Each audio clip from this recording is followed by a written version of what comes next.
Hello, everybody. Welcome back to the NBA Front Office YouTube channel. Happy 4th of July. We've got NBA free agency right around the corner. A ton to break down. We're going to talk about some of the things that we need to remember as we head into free agency and the trade season, as well as a little bit of news potentially regarding Chris Paul. I know he's working on winning an NBA championship right now, but maybe his future home, could he land in New York? A lot of stuff to talk about today. Keith, how are you doing, man? I'm doing well, man. We've had a nice, relaxing holiday here in Orlando. It's been a rainy day where we've got that tropical storm bearing down on us. So we'll see what that does to us here. But we're gonna be safe, you know. So we're just hanging out, relaxing. Yeah, if Keith isn't able to make it on a few videos next week, you know that his power probably got taken out. But man, we've been doing about the same thing, just kind of relaxing, hanging out, and enjoying the day. So that's been a lot of fun here, and hopefully everybody out there watching, you were also able to have a nice, relaxing and hopefully fun 4th of July. But for a lot of people around the NBA, things are going to really start picking up now that we get through the holiday in terms of free agency, in terms of trades, and all of that. So what I want to do is just kind of do like an overview of free agency, of the trade market, how everything works. And I guess let's start off with this Chris Paul news. You know, Ian Begley of SNY mentioning that there's fear out there among agents, and particularly agents of other point guards, that the Knicks might make Chris Paul their top target, and then the domino effect that would take place if he lands there. Because remember, the Knicks have more cap space than anybody else, but right now they are, don't know if I want to say the landing spot, but they're kind of the boogeyman out there on the free agent market, where every single free agent is telling any other team or any incumbent team that would like to keep them, hey, I could land there. Look at all that cap room the Knicks have. They might want me.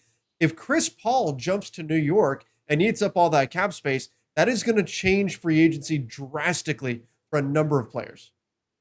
Yeah, absolutely. No, I still tend to believe his probably path is that he stays with Phoenix. Yes, Let's important to see know. how the finals go. You know, if they, especially if they win.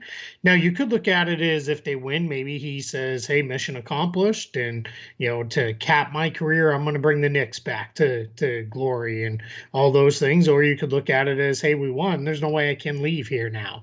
He's also a very big family guy, and outside of playing for either of the LA teams, which we know is not going to happen at this point, he is as close as he can get in Phoenix to being home there with the LA teams. So just a short jump home if he needs to get there. So yeah, it's very much expected now that he will opt out.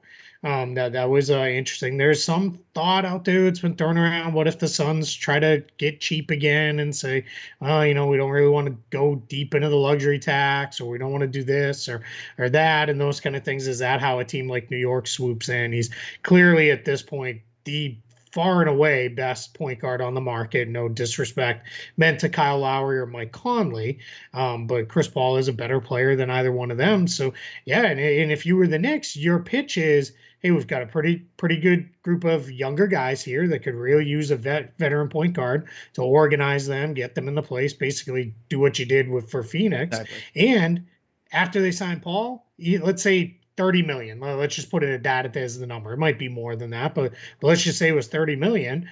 They would then go be able to say, hey, we've still got 20 more million to go spend on free agents and in trades and all those other things. So we can really build this team up and turn ourselves into a real contender in the East. So you can see why the Knicks, would be interested in him. I'm just not sure that's what he ultimately decides to do. But yeah, it's certainly a possibility, I guess, especially knowing his former agent now runs the Knicks. Yeah, I mean, and that's certainly important, right? Having that connection to the franchise already through his old agent, but still, when you've got that kind of spending power, like think about how many more free. The Knicks are already going to be an attractive landing spot for a lot of players, but how many more free agents will give the Knicks extra consideration if Chris Paul is in the fold? And I think that's something they could be banking on in terms of getting him in. But again, this isn't everything that happens in the NBA marketplace is going to have ripple effects. And so if Chris Paul does do this, right? And again, this isn't something he's thinking about right now. He's thinking about winning an NBA Mm-hmm. championship.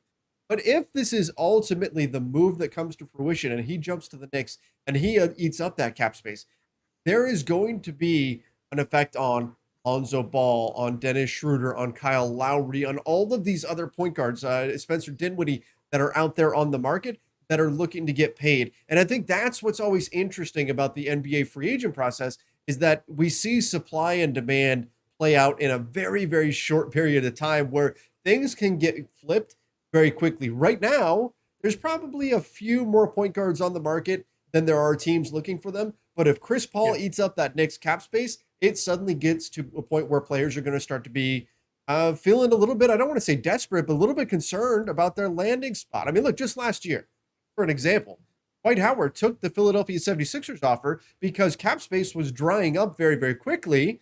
And the Lakers were kind of waiting and figuring out what was going on. They hadn't called him back in about an hour, it took. And Dwight was already getting nervous. And so he just said yes, the 76ers, because that offer was on the table. Things change very fast on the in the NBA market. And I think it'll be interesting to see what happens if Chris Paul does indeed make that leap, because it's going to have that domino effect on the entire free agent point guard class. Yeah, and then what you have is right then the Suns are looking for a point guard. What direction do they go in? Do they just resign Cameron Payne and put him in as their starter? Well, what do they want to do? And then you'll have a guy I think who could really be impacted as a guy like Kyle Lowry, because that takes one potential destination off the table if that was the direction it went. Does another team feel like, all right, hey, we're not going to get Chris Paul. We've got to keep up with the Joneses here. Let's go figure out a way to get Lowry. And then the trickle down effect. That's what this would do, is this would start to push down on a bunch of guys, even someone like Lonzo Ball in restricted free agency. Well, what does his market look like? Kendrick Nunn, a restricted free agent. Well, what does that do for a guy like him? Goran Dragic, if Miami declines their team option. All of a sudden, you start to have all these guys. We already talked about Spencer Dinwiddie and Dennis Schroeder. This is as you said, it's a pretty good group of point guard free agents, and there's not necessarily all that many great places for all of them to go. So that really starts to become where are we headed here with this, because of just how good all these guys are, and the teams that have space, and that some of these guys are going to get squeezed. Absolutely. And when that happens, this is what we would expect to see. When that happens, when there's a player who is certainly better than what the money is out there for them, you're going to see some short-term deals. You're going to see somebody say, well, you know Yeah. what? I'll go to team whatever, and I'm going to take a 1+1 deal so that I can hit the free agent market the next. Something to that effect. That's typically the way we see this play out, because they realize they're probably worth more, but they want to lock up a little bit of security. So we'll see some deals like that. It's a 1+1 situation. And that's where the contending teams can kind of get a little bit of a leg up, because the guy starts thinking, you Yeah. know what, if I'm only going to stay someplace 1 year, it might as well be someplace that I can go and win. Yeah, look at the two teams we cover most closely, Boston and the Lakers.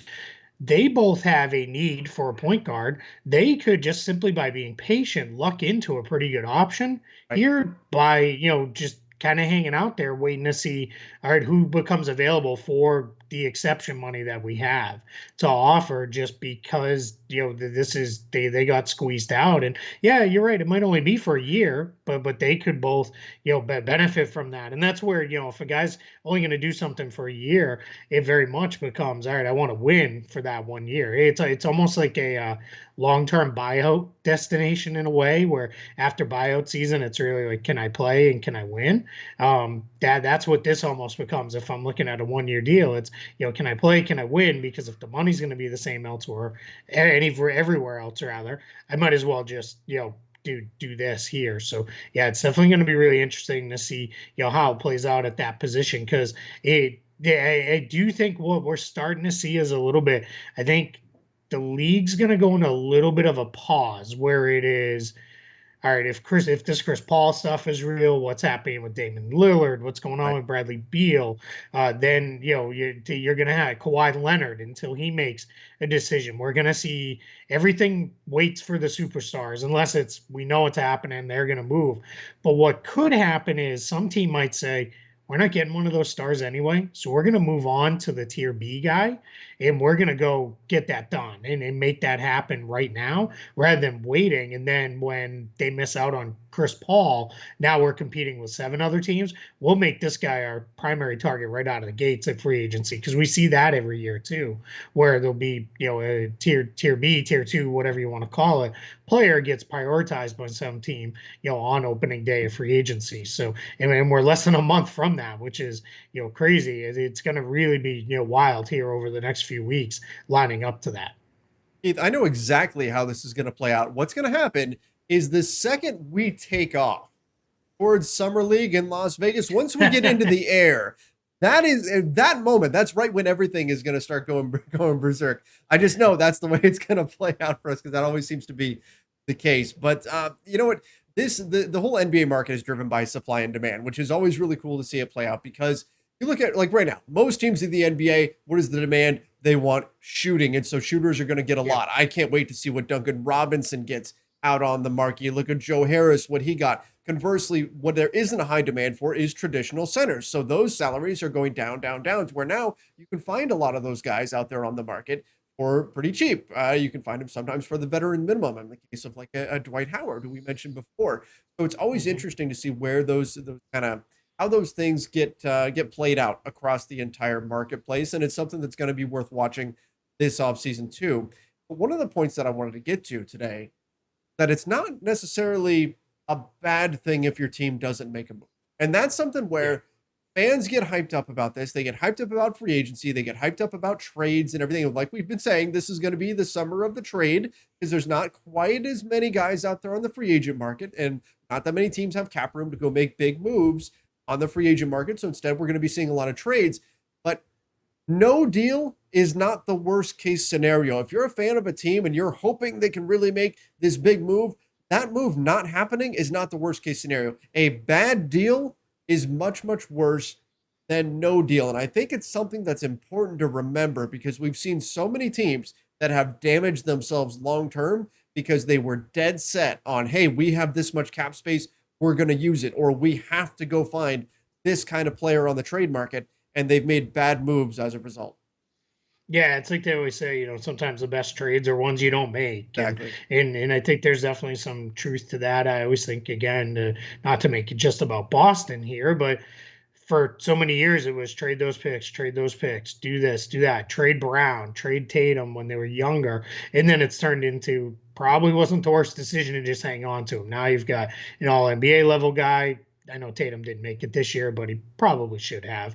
And then you've got an all-star level guy in Brown who's knocking on the door of all NBA.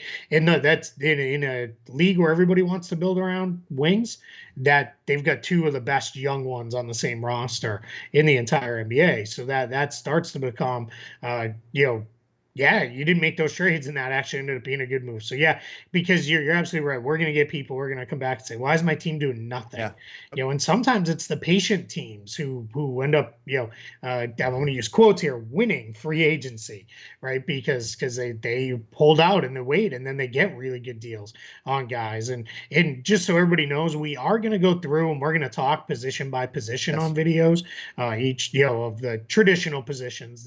I like to call them the 2K positions now, because that's how the video game does it. But point guard, shooting guard, small forward, power forward, centers.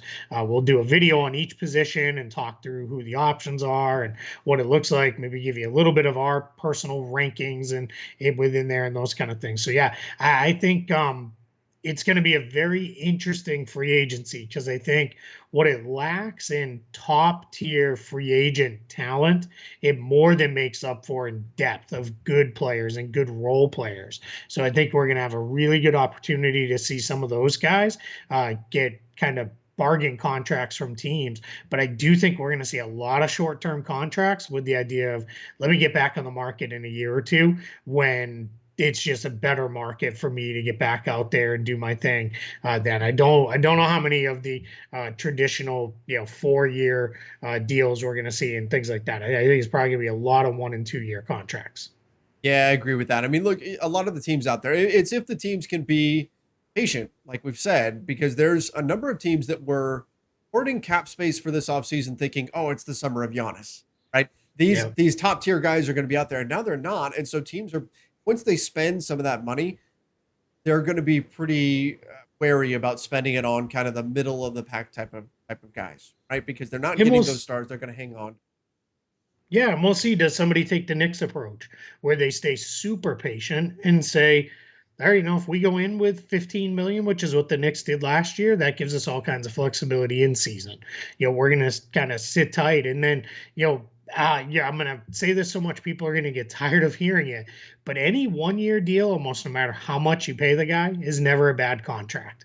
Yeah. You can really do a lot of things with those. That's why someone like DeMar DeRozan, if he gets 25 million for one season, not the end of the world, right? Because it's 1 year. You can do a lot of different things, with a 1 year contract. If you wanted to go get, if you were really feeling like Goran Dragic is our guy, he can lift us, and you want to give him 20 million in one season if you're a cap space team, not the end of the world because it's one season. Now you do that for 3-4 years, all of a sudden you're starting Yeah. to look at it, and that's not a very good contract. But if it's 1 year, it almost doesn't matter. And that's where if you're kind of sitting there and the first couple rounds of musical chairs have played and you're kind of hanging out and you haven't landed anybody yet, you can kind of come back to it and say, all right, you know what? Tier 3 and 4 free agents, we're going to give everybody 2 or 3 million over market value for one season. Again, like the Knicks did with Alec Burks and Nerlens Noel and all their guys. And then we still retain cap space, flexibility, and everything moving forward. I think that's a fantastic approach. And I think we may see a handful of teams employ something similar to that this offseason.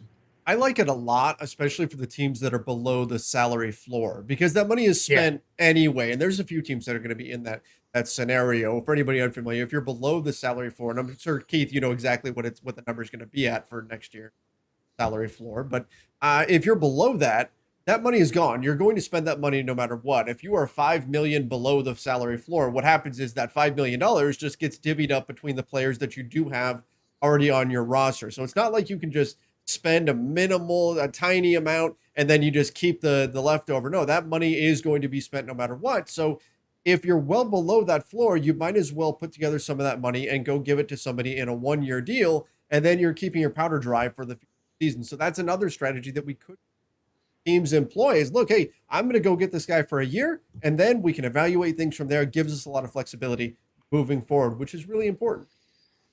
And yeah, absolutely. And again, a topic I think we should probably put on the list to discuss in a future episode is, which teams are really going for it, which Yeah. teams are kind of rebuilding and those kind of things. Because I think that sets the picture a little bit better for people. Because I think when we start getting into that, we're going to be almost surprised at how many teams are going for it. Because I think we're really going to look at it and say, wow, there's a lot of teams out there. Because again, there's no inevitable team hanging out there right now. I mean, look, it's Bucks Suns in the finals, and as good as the Nets look on paper, you don't win championships on paper, I guess is the easiest way to put that. So yeah, so that's where it is. Hey, before we break up, Yeah. this will probably be a lot of people will probably listen to this on Monday. NBA Finals will start on Tuesday. So let's posterity stake. We should Oh, probably make our NBA Finals predictions. okay. All right. Well, I see. Here's the thing: is Giannis playing? Right. I All mean, right. that's So that's let's do the a whole thing. Giannis plays and a Giannis doesn't play. Okay. How's All right. that sound? Let's do that. So Giannis plays. If Giannis plays, I'm going to say Bucks in 6. And if Giannis doesn't play, I'll flip that a little bit and I'll go Suns in 6. All right. If Giannis doesn't play, I'm going Suns in 5. Okay. I think they'll take care of this pretty quickly. If Giannis does play, I'm going to go Bucks in 7. I know winning on Like it. the home court is tough, but I think these two teams are pretty evenly matched. Mostly, I'm just hoping Giannis plays. Oh, yeah. Right. These are potentially our last 7 games of the season. Let's get 7 good ones with everybody as healthy as they can be and do that. So yeah, and it sounds like he's going to try to give it a go. So hopefully hopefully that's where it goes. So we'll probably talk a little bit about the finals as we go here forward into everything, but a lot of off-season stuff to come. We got a lot of stuff we'll be getting into here, and I'm excited, man. This is great, and I just want to say to everybody too, because I know Trevor closes with the the kind of PSA to subscribe and all that Yeah, stuff. Thank you guys enough. I think we cracked like 2,700 today or something like that, which is crazy to me. So keep telling your friends, and the comments y'all are leaving are fantastic. We see all of them. We really do appreciate it. So thank you guys so much for all your support with our new endeavor here with NBA Front Office. absolutely. So thankful for all of that, and everybody coming in and subscribing. So if you're not subscribed yet, please make sure you do subscribe, and then don't forget to turn on those notifications as well. I hope everybody had a And great like the 4th. videos. Thumbs Yes. up, Oh, yes, like the yes. And videos. I always forget to say that. You got to like the videos as well. Make sure you do that. That helps us out with YouTube and everything. So hope everybody had a great 4th of July, and you all did stay safe.